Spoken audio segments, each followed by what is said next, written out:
This is Linda Askey in Birmingham, Alabama, blogging about gardening between the cracks of stones.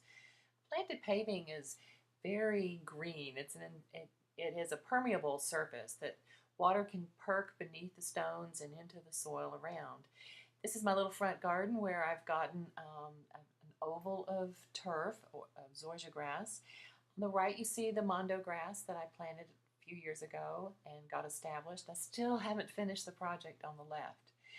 You can see at the base of the steps where foot traffic is, the mondo grass does not grow as tall. This is dwarf mondo, and even though it's dwarf and it's just an inch tall in the pot, it can get 2 to 3 inches tall when it's in the ground and maturing this way.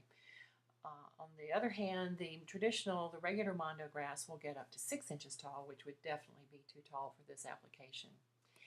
Here is the edge of my zoysia lawn and a mortared brick edging that separates that running grass from the planting areas on the other side. A well filled out pot of mondo grass like this can be divided. I just use the clippers and just cut it in half, and then with fingers and shaking so that the soil comes off the roots, I can tease these little plantlets into at least a dozen divisions. I set them in so that they're more readily mature into a smooth blanket in these open areas. And then I water them well for the summer sun. It's still warm here in Alabama.